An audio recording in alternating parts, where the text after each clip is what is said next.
우리나라가 지금 내적으로 외적으로 많이 어려움을 겪고 있어요. 어떤 외적으로는 강대국 사이에 아마 샌드위치가 되어서 줄타기 하는 느낌이고요. 내적으로는 정치가 안정이 되지 못했어요. 그래서 이제 정치적인 안정이 없어서 나라가 아주 많이 혼란스럽죠. 이처럼 지금 정치인들이 어떻게 보면 국민들을 무시하는 경향이죠. 결국 국민들의 의식 수준이 높으면 정치인들이 이렇게는 못하거든요. 국민들이 좀 이렇게 망각이랄까요, 순간적으로 잊어버린 게 많아서 어떤 정치인들이 좀 이렇게 국민들을 너무나 얕보는 느낌이에요. 아마도 여러분 최근에도 그런 일이 많이 벌어졌습니다만은 정치인도 마찬가지, 국민들도 국민들 의식 속에는 관습, 관행, 또 인습이라고 하는 것들이 굉장히 관대해요. 그래서 좀만 지나면 잊어버려요, 우리 국민들이. 국민이 잊어버리니까 정치인들이 국민을 무시하는 거예요. 결국 정치인 어떤 수준이 떨어지니까 우리나라가 힘이 없는 거예요. 결국 국민들의 의식 수준이 높아졌으면 좋겠는데, 그렇게 된다면 아마 국가 발전에 많은 도움이 될 거예요.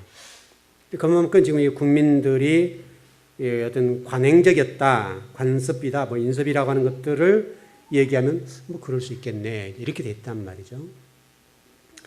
시기적으로 조금 이제 지났습니다만, 여러분 얼마 전에 4.19라고 하는 시간이 지났죠. 또 앞으로 다가오면 이제 5.18 민주항쟁이라고 하는 것들이 있죠. 우리 지금 교회가 서 있는 자리가 지금 여러분 어디입니까? 이 4.19와 가까운 민족의 성지가 있는 곳이란 말이죠. 여러분들은 아마 잘 모르죠. 좀 35년, 6년 전 얘기인데 5.18 민주항쟁이라는 것들을 여러분들은 잘 모르죠. 서울에 계신 분들은 전혀 모를 거예요. 저는 그 현장 속에 있던 사람이에요. 그 현장 속에서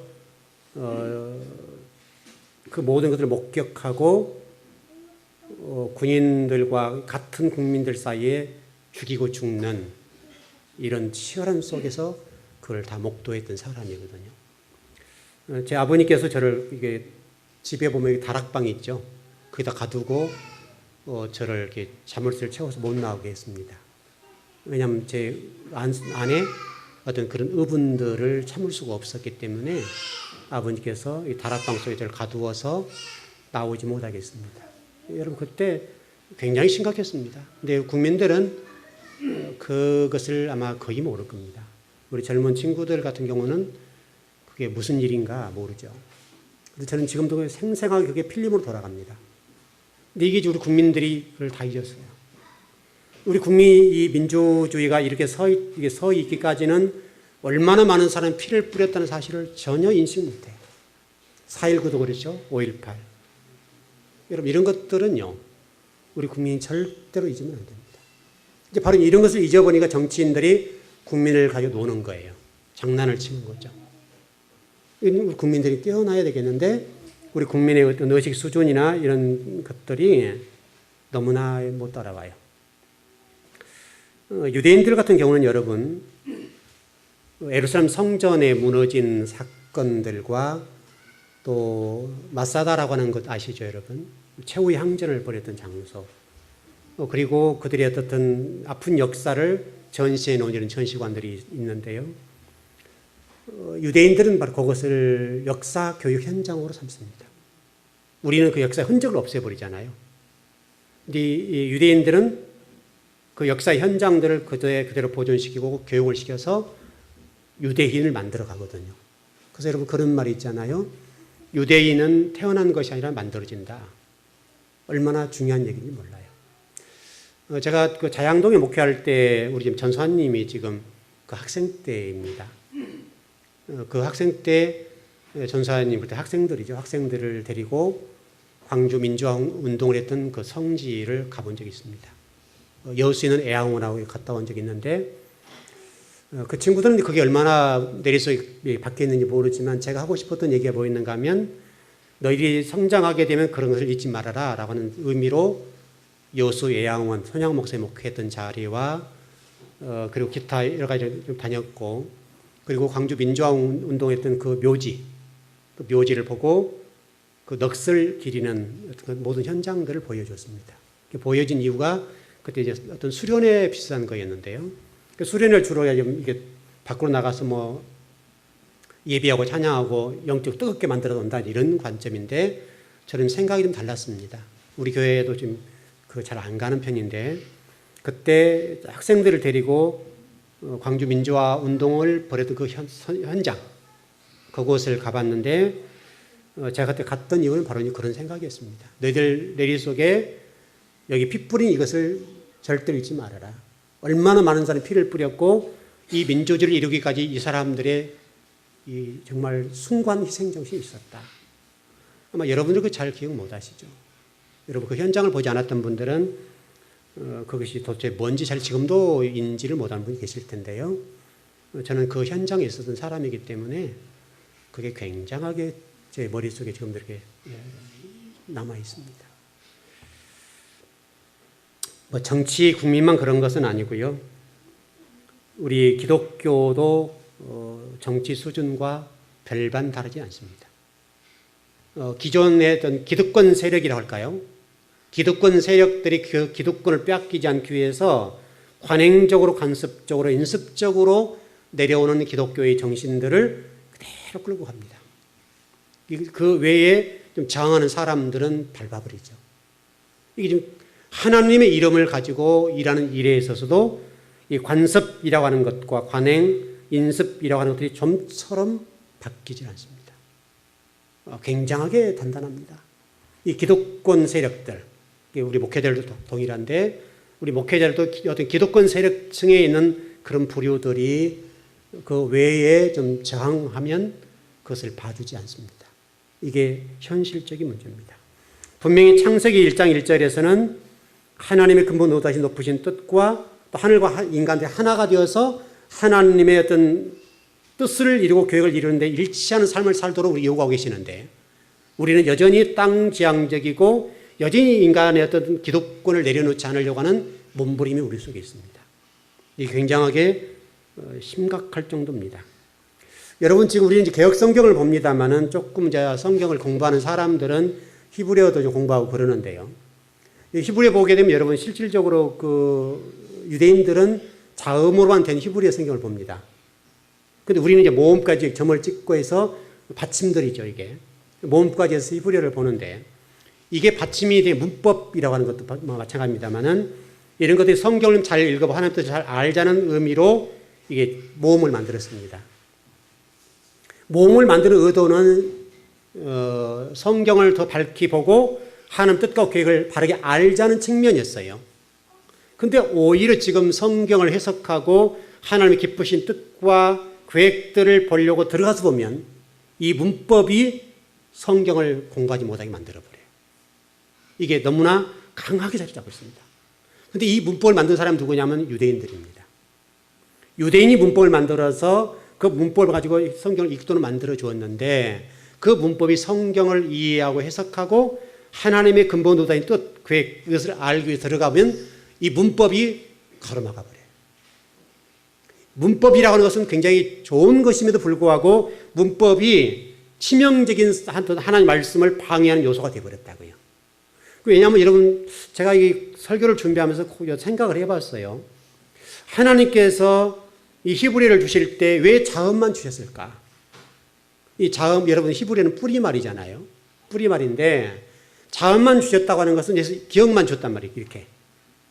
이렇게만 주고 받침을 안 주니까 뭔 말인지 잘 모르죠. 그것은 생각해보라는 거죠. 곰곰이 생각해보고 함부로 말하지 말고 함부로 생각하지 말라는 말 아닐까요, 여러분? 제 생각은 그렇습니다. 히브리어를 이렇게 주신 목적은 자음으로만 주시면서 곰곰이 생각해보고 하나님의 뜻하신 바와 계획하신 바가 도대체 뭔지에 대해서 곰곰하게 생각해보라는 거예요. 근데 모음을 주니까 너무 쉽게 나가는 거죠. 생각 없이 성경을 읽어버리고 생각 없이 뜻과 계획을 막 밝히는 것이에요. 그래서 지금 히브리어를 공부에 들어가 막힌 게 뭐냐면 문법 때문에 막혀요. 문법 때문에 어떤 경우 어느 정도까지는 도움이 되고 이해가 되지만 어느 선을 넘어서 성경을 이해하고 깨달으려고 하면 그 문법이 성경을 막아버려요. 하나님 원래 말씀하시던 어떤 근본 의도인 뜻과 계획이라고 하는 것들이 딱 막혀야지 못 가는 거예요. 그래서 이 어떤 모험이라고 하는 것들이 전통적으로 해석이 되면서 성경을 읽는데 상당히 어려움을 겪습니다. 또 하나님이 정말 그 깊으신 뜻과 계획들을 알려고 하는 데 있어서는 도움은 주는 사실인데 어떤 문법이 딱 막아버려요. 예를 들어서 여러분 창세기서 1장 1절에 엘로힘이라는 단어를 공부했던 적이 있잖아요. 그 엘로힘이라는 단어 같은 경우들도 그 문법적으로 보면요, 복수로 되어 있습니다. 복수. 그래서 우리 아마 통합측과 교단들마다 그 복수니까 삼위일체 하나님을 설명한다. 이렇게 되어 있을 거예요. 아마 여러분 보편이 다 그렇게 배웠잖아요. 그래서 창세기 1장 1절에 삼위일체 하나님을 설명하고 있다. 이렇게 되어 있단 말이죠. 이게 문법을 그대로 보면 그렇게 되어 있어요. 근데 실질적으로 여러분 이게 그 전체적인 단어를 분석해 보면 하나님이 삼일체로서 말씀한 게 아니란 말이에요. 여러분 삼일체가 분명히 계시죠. 성부, 성자, 성령이 분명히 계시지만 창세기 1장 1절에서 말씀하는 엘로힘이라는 단어가 복수임에도 불구하고 이것은 성부, 성자, 성령 삼위의 하나님 말씀한 게 아니란 말이죠. 왜냐하면 그게 동사를 보면 문법적으로 이게 다르게 되어서 전혀 다른 뜻을 설명하고 단수로서 해석을 해야 된단 말이죠. 결국 문법이 우리 지금 한국교회 전통에 딱 갖다 붙여놓으니까 삼위일체 하나님 이렇게 돼버렸다고요. 문법이 성경을 해석하는 도움이 돼야 되겠는데 이게 진전 못하게 만들어버린 어떤 도구가 돼버린 거예요. 그래서 실제로 창세기 1장 1절은 문법적으로 복수와 단수로 되어 있으니까 단수거든요. 히브리어 문법에서는 복수 단수인 경우는 단수로 해석을 해요. 그렇게 되어 있는 건데 지금 모든 교단들마다 이걸 삼위일체 하나님이다. 왜냐하면 삼위일체, 성부, 성자, 성령의 삼위일체를 밝히려고 하니까 꼭 그렇게 설명하는 건데 그렇지 않아도 다른 데도 충분하게 삼위일체 하나님 설명하고 있단 말이에요. 바로 이런 것들이에요. 이런 것들이 성경을 해석해 나가는데 상당하게 답답하게 만들어주는 거예요. 저같이 공부를 하는 사람들은 거기 딱 막히면요, 굉장히 제가 곤욕스럽고 힘들어요. 이런 설교가 우리 교회는 통용이 될지 모르지만 다른 교회에서는 통용이 안 돼요. 잘 안 된단 말이죠. 왜냐하면 모든 목회자나 모든 분들이 그걸 삼위일체로 보니까 이 전통적인 해석이다 이렇게 보는 거죠. 이게 문법적인 문제예요. 그래서 여러분 최근에요, 그 거꾸로 있는 성서라고 하는 책이 출간되었는데 소 제목으로 오독과 인섭에서 성서 구하기 이런 책이 나왔어요.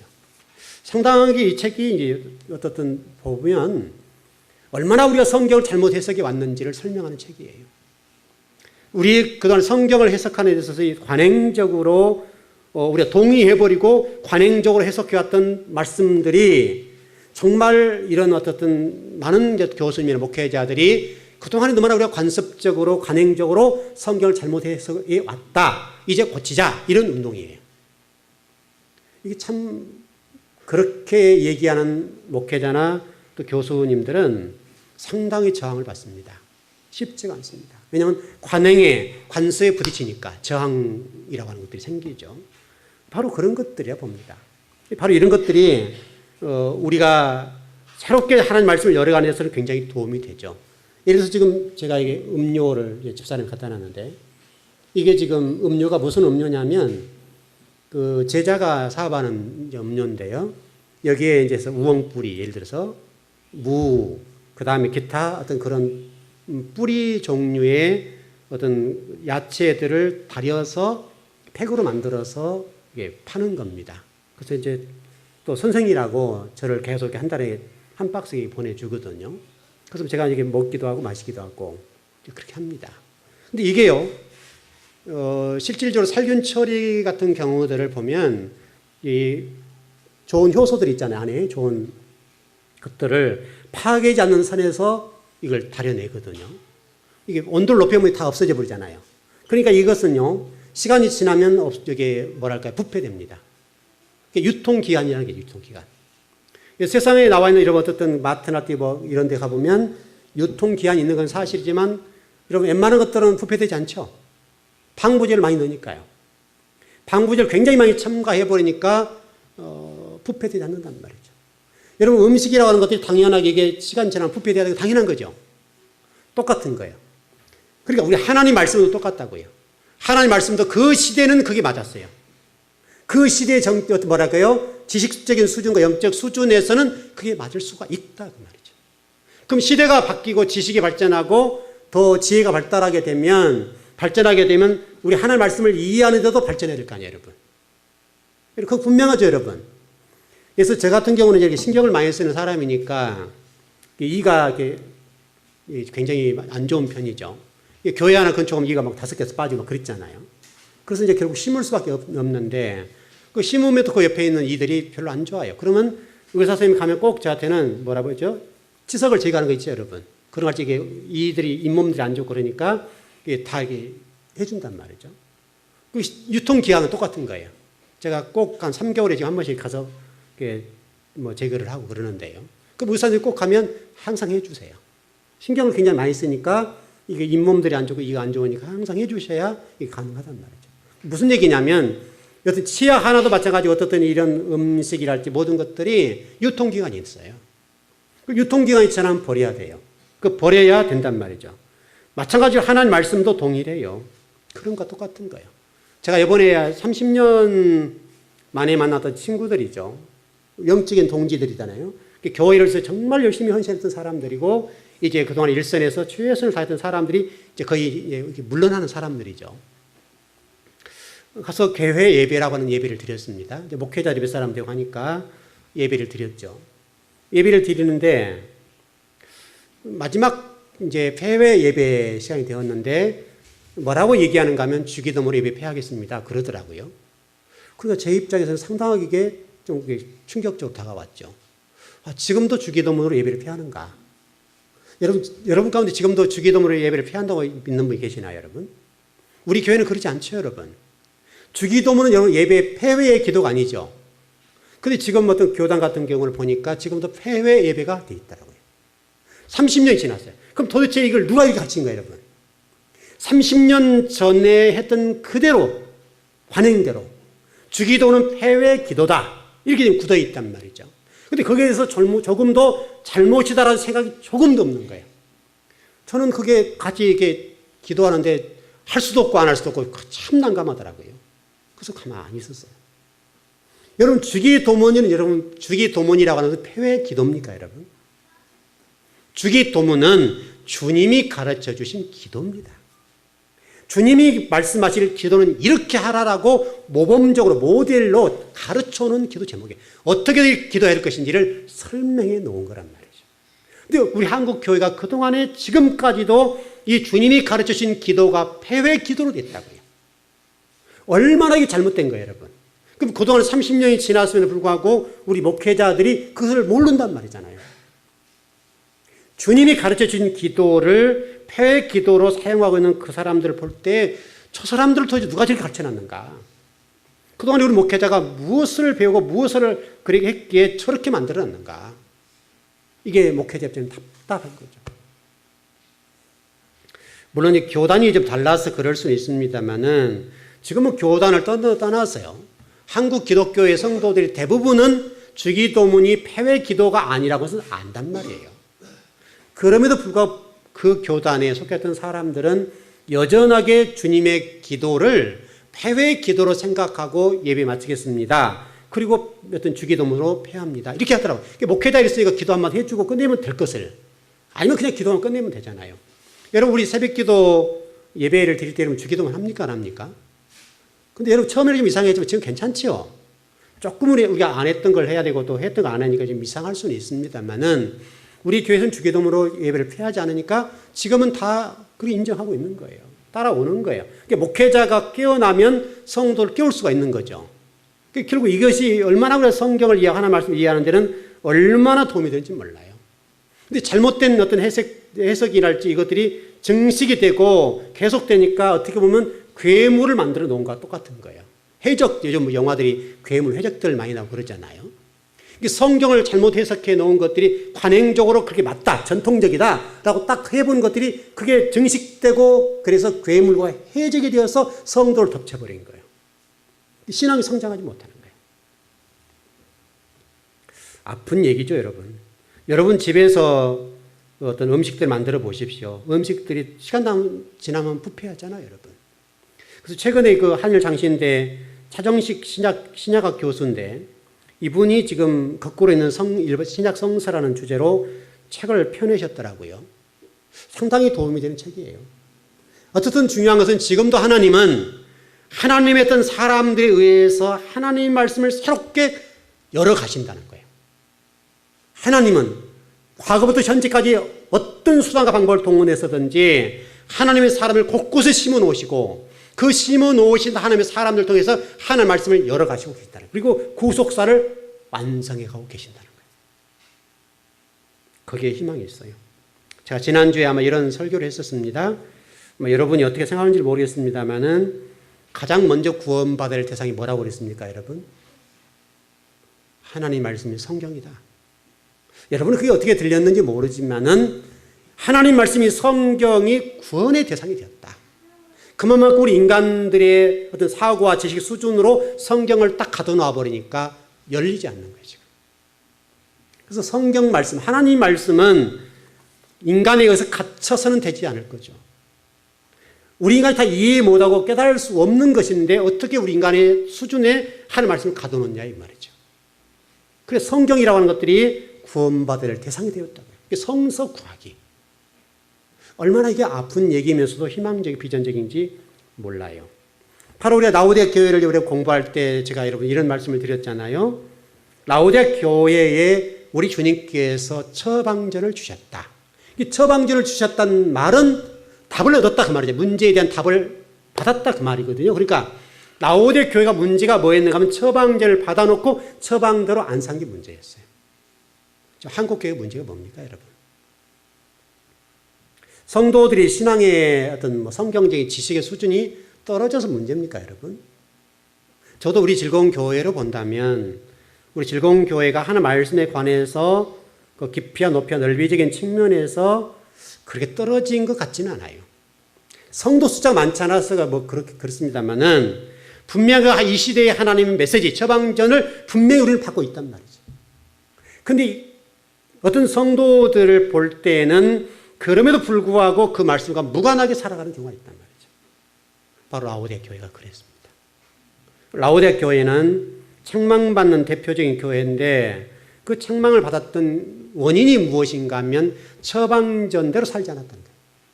그래서 여러분 생각해보니 간단하잖아요. 여러분 몸이 아파요. 아프면 어떻게 됩니까, 여러분? 병원에 가서 처방전을 받죠. 진찰을 받아서 처방전을 받아서 약을 먹으면 회복이 됩니다. 여러분 그렇지 않습니까?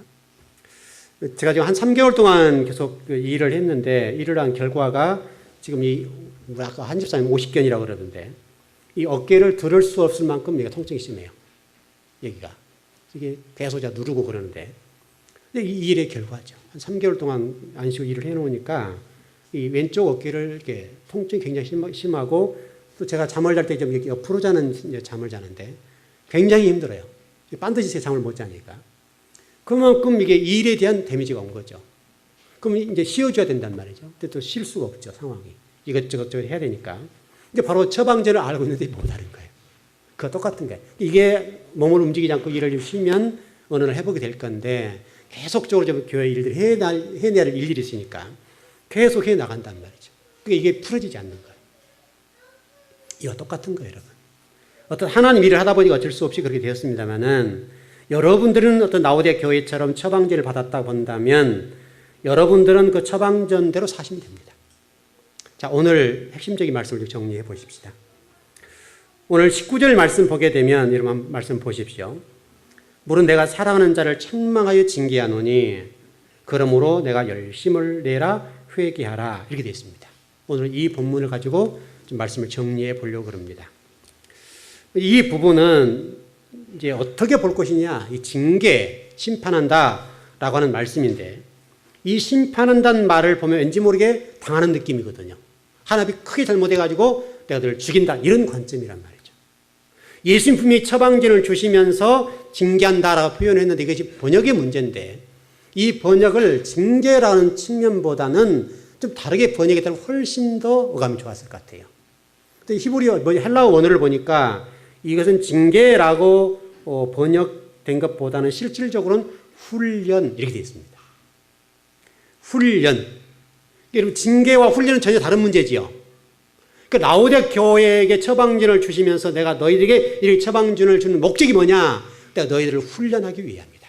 다시 설명하면, 여러분, 제가 전번 우리 금요일에도 설명드리고 그랬습니다만은, 우리나라가 이렇게 지금 머리가 똑똑함에도 불구하고, 우리 세계 속에서 이렇게 지금 그리 선진국이 되지 못하죠.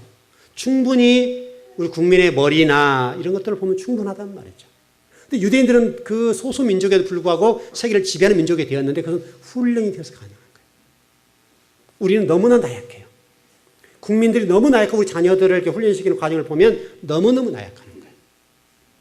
그래서 우리 엄마들, 아빠들이 아이를 훈련시킬 때 멀리 보고 좀 훈련을 시켰으면 좋겠는데 너무 사랑하니까, 너무 사랑하기 때문에 애들을 너무나 이렇게 이렇게 우리에 가둬놓고 키우는 거예요. 양육하는 거예요.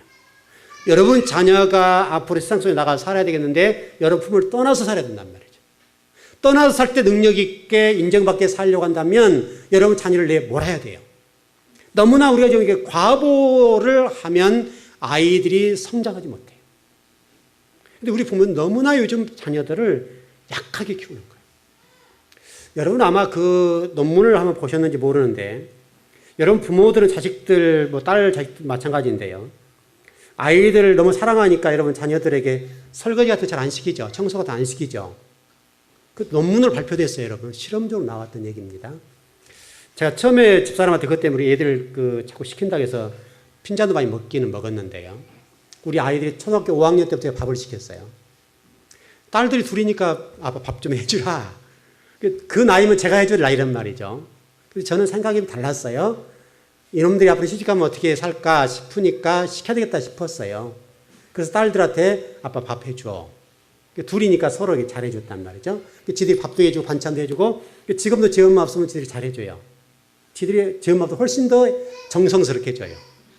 훨씬 잘해요. 따뜻한 밥을 먹는단 말이죠.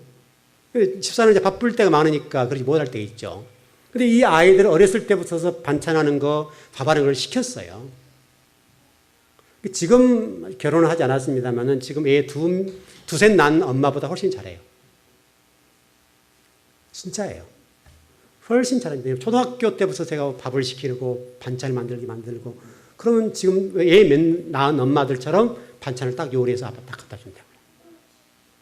근데 논문에는 뭐라고 설명했는가 하면, 어릴 때 아이들을 청소시키고 그런 설거지를 시키고 밥하는 걸 시키면 아이들이 세상에서 적응을 훨씬 잘하고 똑똑해진다. 그렇게 돼 있어요. 여러분 생각하고 다르죠? 어렸을 때 손을 꼼지락거리고 창의력과 이것도 개발되니까 이 아이들이 세상 속에 나가서 훨씬 일들을 잘하게 된다는 거예요. 자식 자랑이니까 좀 미안합니다. 우리 아이들 모르겠습니다만 어쨌든 들리는 소문들에 보면 이 아이들이 일하는 곳곳에 가서 욕은 얻어먹지 않은 것 같아요. 근데 우리 아이들은 가는 곳곳마다 일이 많아요. 저도 일이 많은 것처럼, 집사람도 마찬가지인데 일이 많이 주어져요. 그래서 저는 우리 딸들이 그 얘기해요. 그 얼마나 감사하냐. 여러분 일 없이 무료하게 앉았다고 생각, 책상 위에 앉았다고 생각해 보세요. 그것이 지옥이에요. 일이 있다고 하는 것이 얼마나 복인지 몰라요. 그리고 일을 많이 시킨다고 하는 것이 얼마나 복인지 모른다고요. 근데 우리 부모들은 편안하게 있는 것을 좋아한단 말이죠. 근데 아이들이 성장하게 되면요, 세상 속에서 리더자가 될 수가 없어요. 여러분 아이들 그런 쪽으로 내몰지 않고 청소 여러분 다 해주고 다 모두 해준다. 그러면 여러분 이 아이들이 세상 속에 나가서 살 때에 능력을 발휘 못해요. 인정 못 받아요. 이게 미국에 있는 어떤 교수님이 논문을 발표한 내용이에요. 혹시 여러분들 가운데 보신 분이 있는지 몰라요. 이게 훈련이에요, 훈련. 여러분 옛날에 우리 어머니들은 다 그 나이 밥 했죠, 여러분. 너무나 요즘 부모들이 과보를 한다고요. 영적으로 똑같아요, 여러분. 나우대학 교회와 우리에게 말씀하신 이 훈련이라는 측면은 하나님은 여러분들 하나님이 원하는 분량까지 키우고 싶은 거예요. 하나님이 사랑하는 사람들이 하나님 그렇게 해서 훈련을 시켜서 하나님에 맞게 훈련을 시켜 놓은 거예요. 여러분 군대에 가면 여러분 어떻게 합니까? 첫 번째 소집에서 훈련소에 들어서 뭐 합니까, 여러분? 6주, 요즘 6주입니까? 6주인가 8주까지 그런데 저 때는 4주에 했습니다만은 6주인가 8주 동안에 훈련을 시킵니다. 사회 때를 확 벗겨버려요. 그래가지고 이 아이들이 사회 옷을 벗는 순간, 군복을 입는 그 순간부터서 군기가 들어갑니다. 그리고 군대에서 훈련을 시킵니다. 그래서 군대형 인간을 만들어버려요. 하나님 나라도 동일합니다. 하나님 나라도 하나님께서 쓰시기 좋을 만큼 천국형 인간을 만들어가는 거예요. 그게 훈련이에요. 훈련. 그 훈련이 될 때 하나님 나라가 확장되고 하나님 교회가 세워지기 때문에 그렇게 하는 거예요, 여러분. 그래서 훈련이 필요한 거예요. 왜냐하면 하나님은 지금까지 창세기 요한계시록까지 그 일들을 통해서 하나님의 구속사를 이루어 오셨다고요. 소수의 무리들. 우리 창세기 다바르 공부할 때 배웠습니다마는 바벨탑을 쌓는 것과 노홍수 사건을 통해서 8명을 구원해 주시고 바벨탑 사건들을 공부 좀 약간 하셨죠. 앞으로 좀 더 들어갈 건데 바벨탑을 쌓았던 사람은 누구라고 이런 배웠습니까? 노아의 후손들입니다. 여러분. 노아 후손. 노아의 4대손이에요. 4대손. 노아 아들 셈이잖아요. 여러분. 그 후손들이에요. 여러분. 손자 손녀들이 바벨탑을 쌓았다고요. 노아가 시퍼렇게 살아있다고요. 굉장히 많은 사람이 죽어가는 과정들을 다 보고 그 냄새와 사람 시체의 부패 냄새와 또 그 사람의 시체를 뜯어먹는 이 모든 걸 다 본 노아가 있었단 말이죠. 그 노아가 바벨탑을 쌓을 때 그 손자 손녀들에게 얼마나 야단을 치겠어요. 하나님 말씀대로 얼마나 가르쳤겠어요. 그럼에도 불구하고 그 자식들이 바벨탑을 쌓는 거예요. 하나님이 철저하게 바벨탑을 무너뜨렸어요. 그리고 불러낸 사람이 누굽니까? 그 바벨탑을 무너뜨리고 나서 불러낸 사람이 딱 한 사람이 있어요. 누굽니까, 여러분? 아브라함이에요, 아브라함. 그 아브라함 바로 그 블레셋.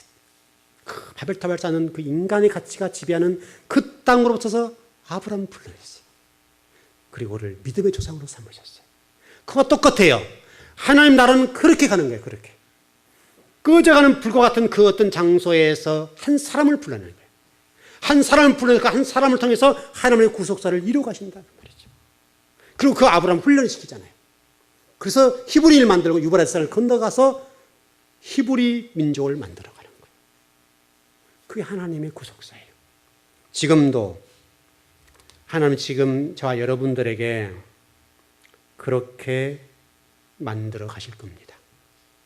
기왕 여러분들이 그 한 사람이 되어서 하나님의 나라를 세워갈 수 있다면 얼마나 좋겠습니까? 하나님의 관심은 지금 그 한 사람을 찾고 계시는 거예요. 아브라함 같은 그 한 사람. 그 한 사람을 찾기 위해서 지금도 하나님이 굉장하게 일을 쓰신다는 말이죠. 저도 우리 즐거운 교회에서 말씀을 공부하는 교회니까 여러분과 제가 그런 쓰임받는 하나님의 사람이 되었으면 좋겠습니다. 여러분 교회사를 좀 보면요, 이런 내용입니다. 그 사제들이 활동했던 당시에 사제들이 라틴어를 여기서 이렇게 읽어줬습니다. 강단에서 읽어줬죠. 여러분 라틴어를 읽어주면 여러분 알아듣겠어요, 못 알아듣겠어요? 전혀 못 알아듣죠. 그래서 우리 양성교님 앞에 계시는데요. 히브리어를 잘 하시니까 양성교 만일에 어떤 유대인들과 대화하듯이 히브리를 말하면 어떻게 되겠어요? 이게 강단에서. 혜원이는 뭐 더 잘하니까. 혜원이가 만약에 히브리어로 막 여러분들에게 성경을 읽어주고 설교를 한다 합시다, 그냥. 그러면 알아듣겠어요, 못 알아듣겠어요? 전혀 못 알아들어요, 전혀 못 알아듣죠. 그런데 사제들이 과거 성도들과 관계없이 라틴어를 여기서 읽어줬다고요. 성도들은 아무 말인지 못 알아들어요. 이것이 라오디아 교회와 현대 교회의 모습일지도 모릅니다. 결국 우리 목회자들의 어떤 신앙의 성숙도가 높아져야 되겠는데 제가 좀 판단해 보는 결론은 뭔가 하면 우리 목회자들이 성경의 수준과 깊이와 높이라고 하는 것들이 좀 제가 보기에는 많이 이게 성장하지 못한 것 같아요. 안타깝게. 여러분 사사기를 통해서 한번 말씀드린 적 있죠. 사사시대의 문제가 이런 뭐라고 배웠습니까? 사사시대의 문제는 결국 사사의 문제였잖아요. 사사들이 하나님 말씀대로 살고 못 살고에 따라서 이스라엘 복을 받고 못 받고 결론이 났잖아요. 바로 그 모습입니다. 여러분 히브리서는 우리들에게 분명히 이렇게 설명합니다. 도의 초벌을 버리라. 그리고 완전한 데에 나아가라. 그렇게 설명합니다. 여러분들은 지금 얼마나 진리 말씀을 훈련을 받으시고 훈련된 장소에서 진리 말씀 따라서 앞으로 나아가고 계실지 모르겠습니다. 개인마다 다를 겁니다. 다 다를 테지만 적어도 여러분 라오디게아 교회를 통해서 말씀하시는 음성을 절대로 잊지 않았으면 좋겠습니다. 하나님은 지금도 저와 여러분들을 훈련시키시고 하나님의 천국 인간을 만들기 위해서 부단하게 노력하고 계신다. 아브라함을 부르신 것처럼, 바벨탑을 무너뜨리면서 아브라함을 부르셨던 것처럼 지금도 하나님은 그렇게 가고 계십니다. 여러분이 그런 사람이 됐으면 좋겠습니다. 적어도 우유부단하고 나태하고 영적 무감각 상태에 있는 그런 성도는 아니었으면 좋겠습니다. 이 모든 것에 관해서 징계와 훈련이라고 하는 관점에서 친히 모든 걸 주관해 가신 분은 예수 그리스도라고 오늘 본문에서 말씀하고 있습니다. 예수님께서 이 모든 것을 주관하시고 한 영혼이라고 찾아내기 위해서 부단하게 예를 쓰고 계신다. 이것을 잊지 않았으면 좋겠습니다. 우리에게 하나님은 말씀하십니다. 나는 너를 절대 포기하지 않을 테니까 빨리 항복해라. 이것이 라오디게아 교회를 향한 주님의 음성입니다. 기도하겠습니다.